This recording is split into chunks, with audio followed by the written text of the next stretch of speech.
Welcome you all in ISS Education Ramganga Vihar Phase 2, which is the best platform for you to prepare yourself for CA Foundation course. Today we will discuss about the syllabus of CA Foundation course as well as paper pattern. तो आपको मैं बता देता हूं कि यहाँ पर basically आपके सीए फाउंडेशन कोर्स में आपके पास 4 पेपर्स होने हैं, जिसमें से पेपर 1 आपका अकाउंट्स का है, सेकंड पेपर आपका बिजनेस लॉ का है, थर्ड पेपर आपका क्वांटिटेटिव एप्टीट्यूड का है और फोर्थ पेपर जो आपका है पेपर 4 वो आपके पास इकोनॉमिक्स का है। तो मैं शैलेंद्र आपके साथ आपका मैथ्स का मेंटोर, जहां पर हम डिस्कस करेंगे paper number 3 that is quantitative aptitude का। इसके बारे में डिस्कस करते हैं हम। जो हमारे पास पेपर नंबर 3 है दैट इज क्वांटिटेटिव एप्टीट्यूड, जो कि 100 मार्क्स का है, जिसमें आपके पास 100 मार्क्स का पेपर में आपके 100 क्वेश्चंस आने हैं।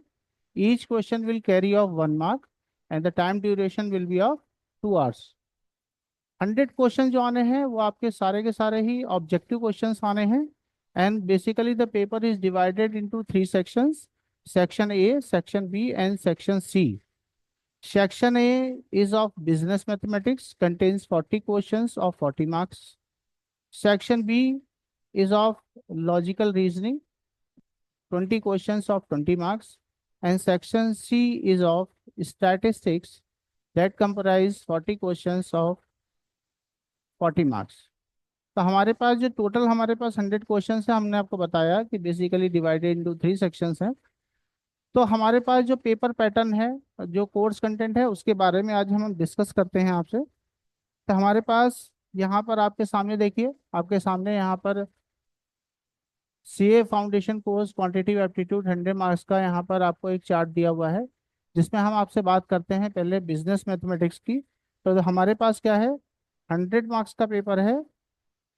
100 मार्क्स के पेपर को हमने बेसिकली 3 जगह डिवाइड करा है।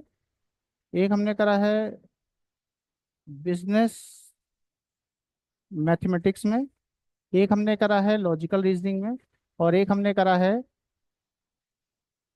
स्टैटिस्टिक्स में। यहाँ पर 40 क्वेश्चंस, यहाँ पर 20 क्वेश्चंस और यहाँ पर भी 40 क्वेश्चंस। टोटल हमारे पास 100 क्वेश्चंस बन जाते हैं। और करेक्ट करने पर हर क्वेश्चन पे आपको 1 मार्क मिलेंगे। और अगर आप किसी क्वेश्चन को रॉन्ग करते हैं तो यहाँ पर there will be 25% negative marking as well. हर रॉन्ग क्वेश्चन पे आपके 0.25 मार्क्स भी डिडक्ट हो जाएंगे। अगर क्वेश्चन को आप अनरिटन छोड़ते हैं तो उसका कोई भी मार्क्स डिडक्ट नहीं होगा। तो चलिए स्टार्ट करते हैं कि हमारे पास बिजनेस मैथमेटिक्स के सिलेबस में कौन कौन से चैप्टर्स हैं। तो हमारे पास बेटे सबसे पहले चैप्टर 1 है ratio and proportion, indices and logarithm. क्या वेटेज है इसका, कितने क्वेश्चंस आते हैं, ये सब भी डिस्कस करते हैं। तो ratio and proportion, indices and logarithm है। इससे हमारे पास जैसा कि आपको यहाँ पर हमने बताया हुआ है कि 20 to 30% आपके जो क्वेश्चन हैं वो यहाँ से आते हैं। और अगर हम नंबर ऑफ क्वेश्चंस की बात करें तो नंबर ऑफ क्वेश्चंस देखिए 5 to 6 question will come from this chapter only. ठीक है, रेशियो एंड प्रोपोर्शन से जो क्वेश्चंस आएंगे उनमें क्वेश्चन कौन कौन से होंगे, तो देखिए रेशियो एंड प्रोपोर्शन, इसमें जो हमारे पास सिलेबस है रेशियो एंड प्रोपोर्शन है, लॉ ऑफ इंडिसेस है, एक्सपोनेंट्स है और लॉगरिथम एंड एंटी लॉगरिथम है।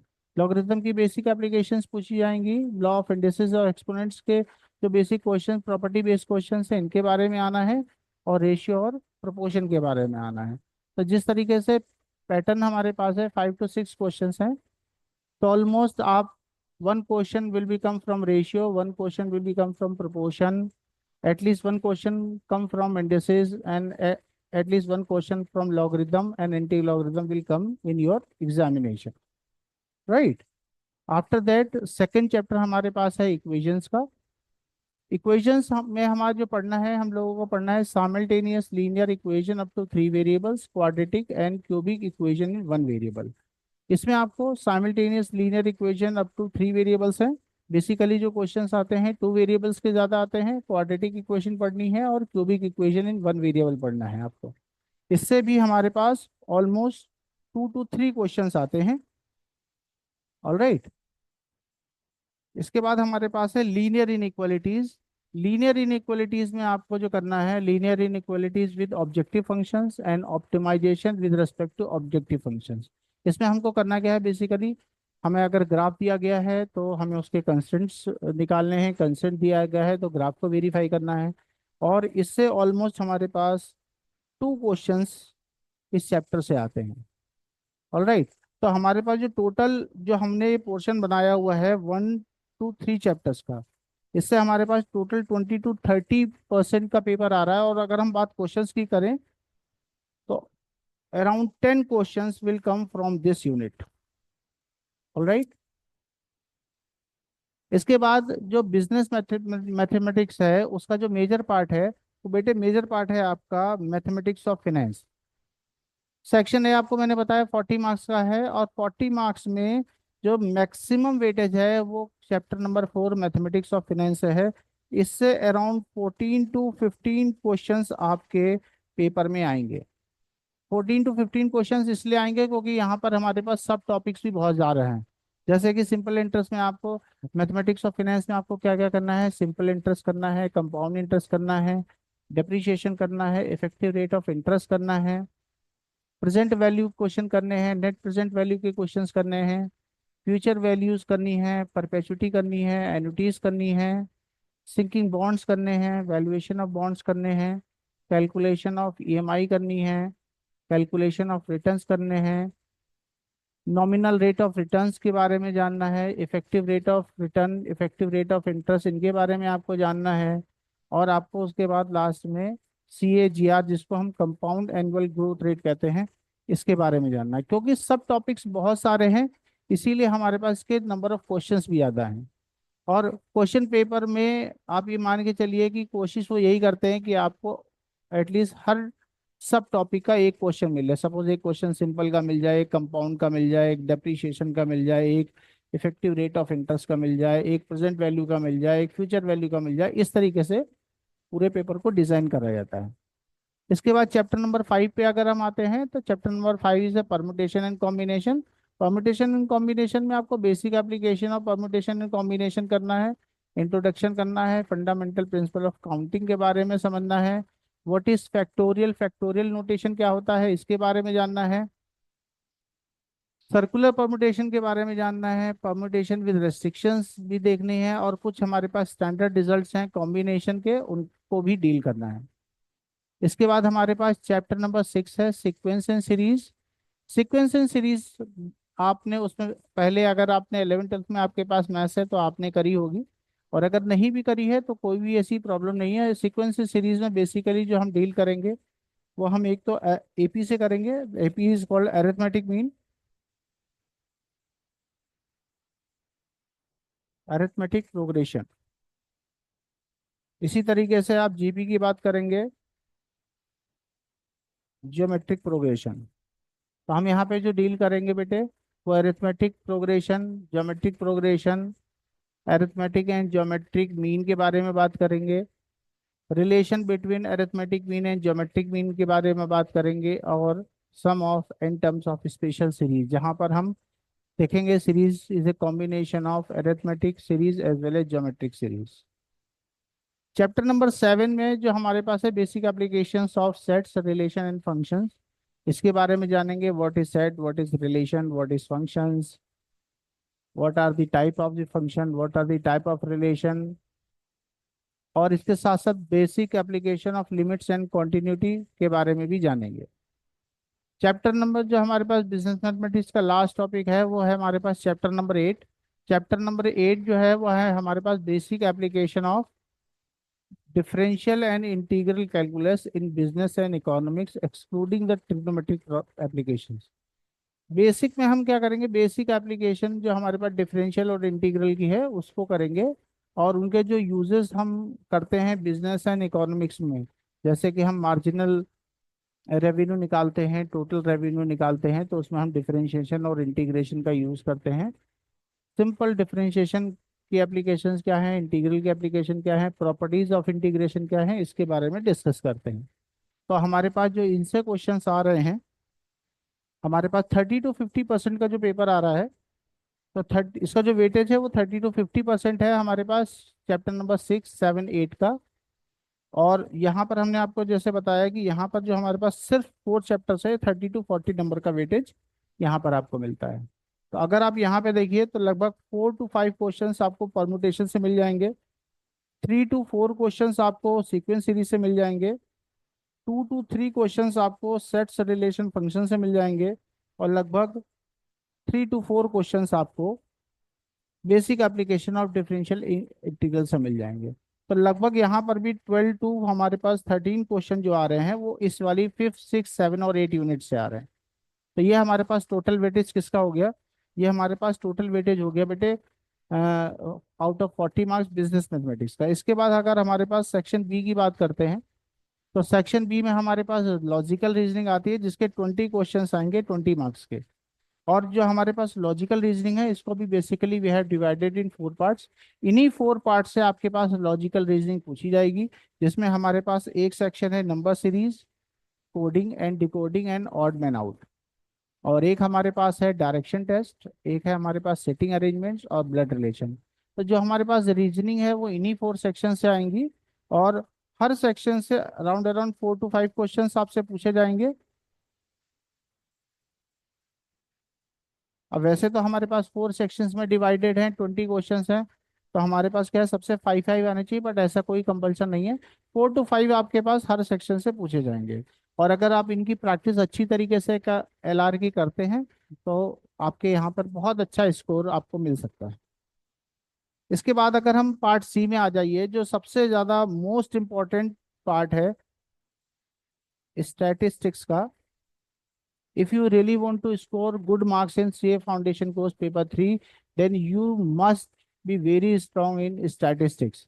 इसमें देखिए जितना ये अच्छा टॉपिक है जहाँ पर आप मार्क्स को इजीली स्कोर इसलिए कर सकते हैं क्योंकि आपके पास टोटल 100 क्वेश्चंस आएंगे 120 मिनट्स में। तो around 1 minute for each question है, and it is not possible for every student to get the solution within a minute of most of the numerical problems. Numerical problem में बच्चों को time ज़्यादा लगता है, और क्योंकि सभी क्वेश्चंस की वेटेज सेम है, तो हमारे पास स्टैटिस्टिक्स में जो 40 क्वेश्चंस आते हैं इसमें काफ़ी सारे जो क्वेश्चन हैं वो डायरेक्ट थ्योरेटिकल बेस्ड आते हैं, डायरेक्ट आपके स्टडी मटेरियल से कॉन्सेप्ट बेस्ड आते हैं, जहाँ पर आप रिजल्ट अगर आपने कॉन्सेप्ट को सही से पढ़ा है तो आपको रिजल्ट डायरेक्टली मिल जाएगा and you can save your time. तो आप जितना भी टाइम इधर सेव करेंगे उतना टाइम आप न्यूमेरिकल पोर्शन पे ज़्यादा लगा सकते हैं। तो स्टैटिस्टिक्स वाला जो पार्ट है ये हम बच्चों को बहुत इसीलिए कहते हैं क्योंकि बच्चे न्यूमेरिकली फिर भी न्यूमेरिकल की प्रैक्टिस कर लेते हैं, लेकिन कई बार ऐसा होता है कि थ्योरेटिकल पार्ट उनका वीक रह जाता है। तो थ्योरेटिकल पार्ट को बेटे आपको बहुत अच्छी तरीके से पढ़ना है। अगर हम बात करते हैं स्टैटिस्टिक्स की, तो इसके यूनिट 1 में हमारे पास दो चीज़ें हैं। 13 चैप्टर में हमारे पास एक यूनिट 1 में स्टैटिस्टिकल डिस्क्रिप्शन ऑफ डेटा है और एक सैम्पलिंग है।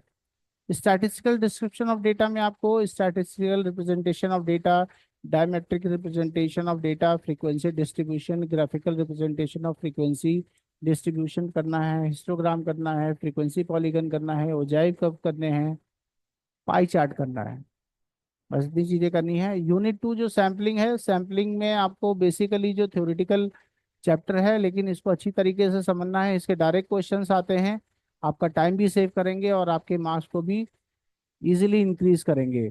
सैम्पलिंग में आपको basic principle of sampling theory करनी है, comparison between sample survey and complete enumeration करना है, some important terms associated sampling, types of sampling करनी है, sampling and non sampling errors के बारे में भी डिस्कस करेंगे इसमें। इसके साथ साथ अगर हम बात करते हैं यूनिट 14 की, तो यूनिट 14 में हमारे पास measure of central tendency and dispersion है, जिसमें हम आपके साथ करेंगे mean, median, mode, mean deviation, quartile deviation, standard deviation, coefficient of variation and coefficient of quartile deviation, और चीज़ें इन सब चीज़ों को डिस्कस करेंगे। तो इनमें आपको करना क्या है, इनकी बेसिक आपको जो कॉन्सेप्ट है फॉर्मूले हैं उन पर प्रैक्टिस करनी है। बहुत डिटेल में और बहुत डीप में इनसे क्वेश्चंस नहीं पूछे जाते। अगर हम बात करते हैं चैप्टर नंबर 15 की, प्रोबेबिलिटी की, तो प्रोबेबिलिटी में आपको सिंपल प्रोबेबिलिटी करनी है, टाइप्स ऑफ इवेंट्स करने हैं, टाइप्स ऑफ इवेंट में इंडिपेंडेंट इवेंट्स क्या होते हैं, डिपेंडेंट इवेंट्स क्या होते हैं, म्यूचुअली एक्सक्लूसिव इवेंट्स क्या होते हैं, total and compound probability and mathematical expectations के बारे में आप डिस्कस करेंगे। मैथमेटिकल एक्सपेक्टेशंस में आपका मीन आएगा, वेरिएंस आएगा, स्टैंडर्ड डेविएशन आएगा, इनके बारे में भी करेंगे हम। प्रोबेबिलिटी के बाद इसी से रिलेटेड हमारे पास 16 चैप्टर है बेटे, थ्योरेटिकल डिस्ट्रीब्यूशन।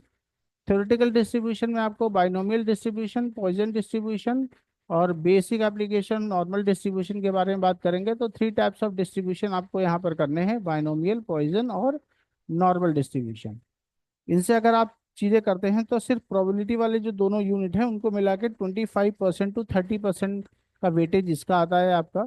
और हमारे पास जो चैप्टर नंबर 13 और 14 है, इसका वेटेज आपके पास काफ़ी है, 45 टू 50% का। तो अगर हम बात करते हैं कि इनसे क्वेश्चंस की अगर हम बात करते हैं, तो हमारे पास स्टैटिस्टिकल डिस्ट्रीब्यूशन रेट और मेजर ऑफ सेंट्रल टेंडेंसी मिला के लगभग यहाँ पर हमारे पास 15 क्वेश्चंस बनते हैं। और अगर हम बात करते हैं बेटे अपने प्रोबेबिलिटी और थ्योरेटिकल डिस्ट्रीब्यूशन की, तो लगभग 8 टू 10 क्वेश्चंस हमारे पास यहाँ से प्रोबेबिलिटी और थ्योरेटिकल डिस्ट्रीब्यूशन से बनते हैं। इसके बाद हमारे पास 2 चैप्टर और हैं बेटे, ये भी बहुत इंपॉर्टेंट है। चैप्टर नंबर 17 है कोरिलेशन एंड रिग्रेशन, जिसमें आपको कोरिलेशन एंड रिग्रेशन में normally scatter diagram, Karl Pearson coefficient of correlation, rank coefficient relation निकालने हैं, कोफी रिग्रेशन लाइंस निकालनी है, रिग्रेशन इक्वेशंस निकालनी है एंड रिग्रेशन कोफिशिएंट्स निकालने हैं। तो इनकी भी बेसिक एप्लीकेशंस आनी चाहिए, इसके डायरेक्ट क्वेश्चंस पूछे जाते हैं। And the last but not the least, इसमें आपके पास लास्ट जो है इंडेक्स नंबर है। इंडेक्स नंबर के में जो आपको करने हैं, इंडेक्स नंबर के में भी लगभग 5 टू 6 क्वेश्चंस एवरी अटेम्प्ट में पूछे जा रहे हैं, और ये क्वेश्चंस भी काफ़ी इजी होते हैं, इनको अच्छी तरीके से पढ़िएगा।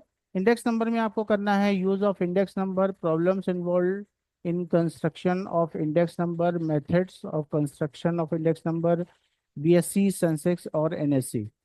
तो अगर आप इनको अच्छी तरीके से चैप्टर्स को समझते हैं और हर चैप्टर पे प्रॉपरली प्रैक्टिस करेंगे, तो definitely you will get a good marks. Success is not a luck by chance, it is a fruit of your true hard work, your dedication, your devotion, and your determination. For this, with these words, I end today's session. Good luck. Thank you.